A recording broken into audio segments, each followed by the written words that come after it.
அடுத்த பூமி தொண்டை. மனம் அங்கே இருக்கும்போது ஒருவனுக்கு இறைவனைப் பற்றி மட்டுமே பேசவும் கேட்கவும் ஆசை எழுகிறது.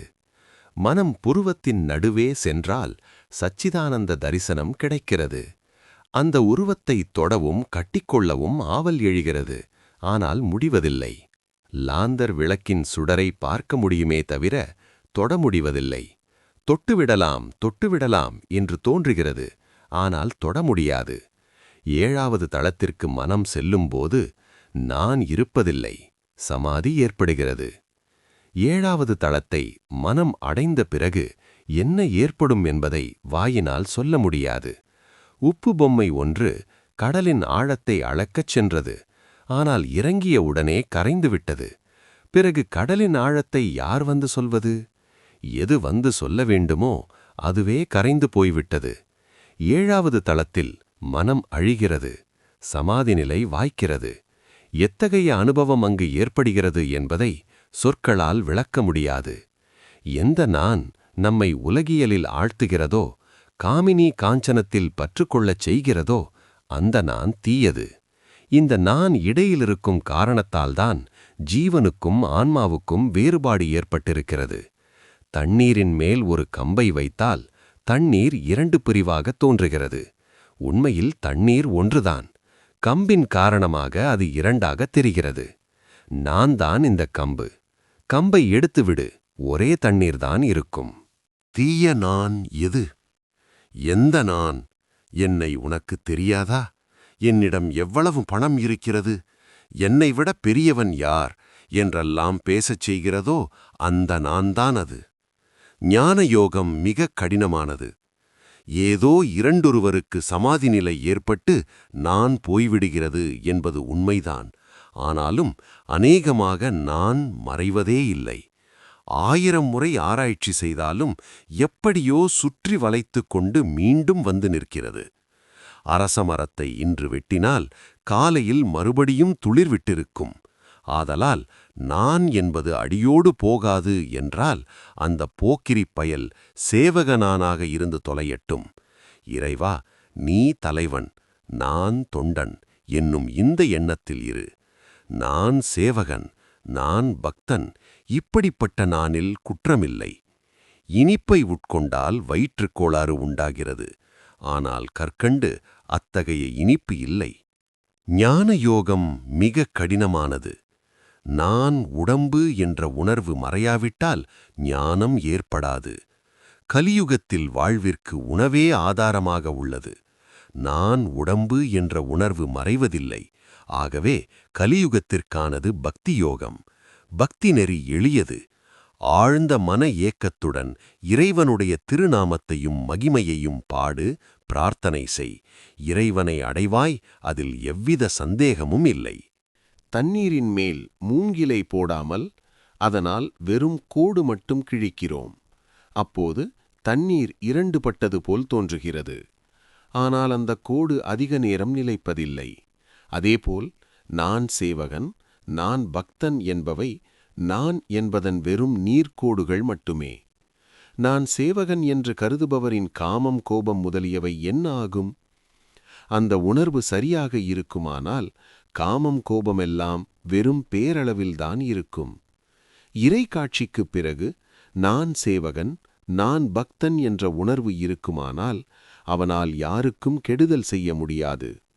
பரிசமணி தீண்டியதும் வாள் புன்வாளாக மாறிவிடுகிறது. உருவத்தில் அது பழையது போலவே இருக்கிறது. ஆனால் அதனால் யாருக்கும் துன்பம் செய்ய முடியாது. தென்னை மட்டை உலர்ந்து விழுந்துவிட்டால் மரத்தில் வெறும் சுவடு மட்டுமே காணப்படும். அந்த சுவட்டை காணும்போது அந்த இடத்தில் ஒரு காலத்தில் மட்டை இருந்தது என்பதை அறிய முடியும். அதுபோல் இறை அனுபூதி பெற்றவனிடம் பேரளவில் மட்டுமே அகங்காரம் இருக்கும். காமம், கோபமெல்லாம் பார்வையளவில் மட்டுமே இருக்கும். அவனுக்கு குழந்தையின் நிலை ஏற்பட்டுவிடும். தண்ணீரின் மேல் மூங்கிலை போடாமல் அதனால் வெறும் கோடு மட்டும் கிழிக்கிறோம். அப்போது தண்ணீர் 2 பட்டது போல் தோன்றுகிறது. ஆனால் அந்த கோடு அதிக நேரம் நிலைப்பதில்லை. அதேபோல் நான் சேவகன், நான் பக்தன் என்பவை நான் என்பதன் வெறும் நீர்க்கோடுகள் மட்டுமே. நான் சேவகன் என்று கருதுபவரின் காமம் கோபம் முதலியவை என்ன ஆகும்? அந்த உணர்வு சரியாக இருக்குமானால் காமம் கோபமெல்லாம் வெறும் பேரளவில்தான் இருக்கும். இறைக்காட்சிக்குப் பிறகு நான் சேவகன், நான் பக்தன் என்ற உணர்வு இருக்குமானால் அவனால் யாருக்கும் கெடுதல் செய்ய முடியாது. பரிசமணி தீண்டியதும் வாள் புன்வாளாக மாறிவிடுகிறது. உருவத்தில் அது பழையது போலவே இருக்கிறது. ஆனால் அதனால் யாருக்கும் துன்பம் செய்ய முடியாது. தென்னை மட்டை உலர்ந்து விழுந்துவிட்டால் மரத்தில் வெறும் சுவடு மட்டுமே காணப்படும். அந்த சுவட்டை காணும்போது அந்த இடத்தில் ஒரு காலத்தில் மட்டை இருந்தது என்பதை அறிய முடியும். அதுபோல் இறை அனுபூதி பெற்றவனிடம் பேரளவில் மட்டுமே அகங்காரம் இருக்கும். காமம் கோபமெல்லாம் பார்வையளவில் மட்டுமே இருக்கும். அவனுக்கு குழந்தையின் நிலை ஏற்பட்டுவிடும்.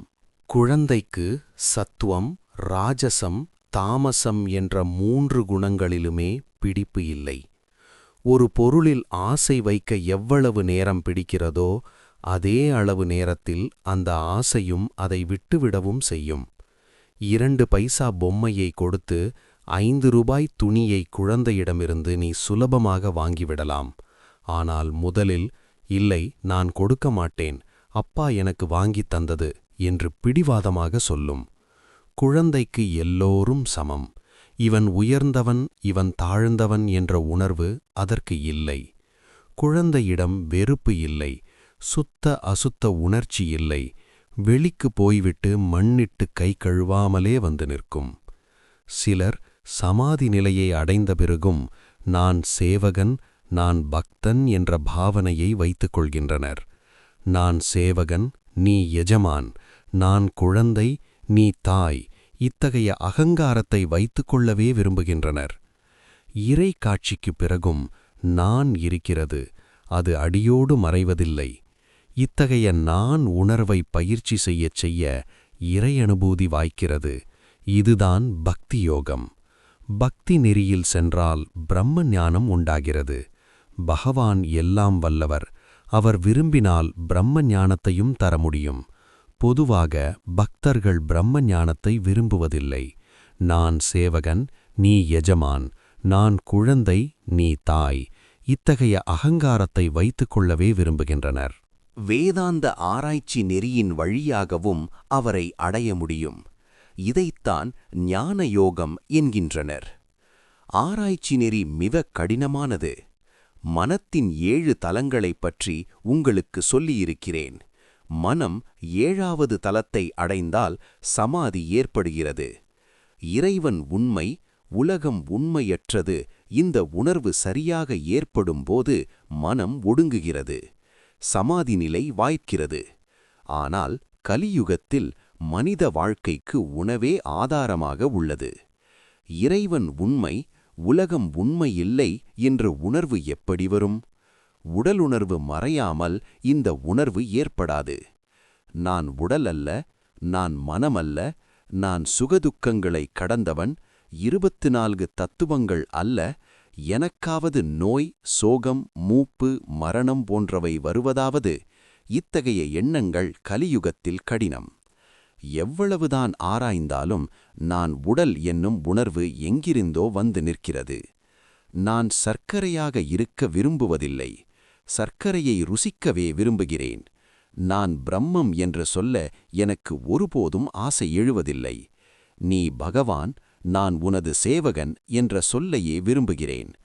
5 மற்றும் 6ஆம் தளங்களுக்கு இடையே படகைப் போல் வந்து போய் விளையாடுவது நல்லது. 6ஆம் தளத்தை கடந்து 7ஆம் தளத்தில் அதிக நேரம் தங்கியிருப்பதை நான் விரும்புவதில்லை.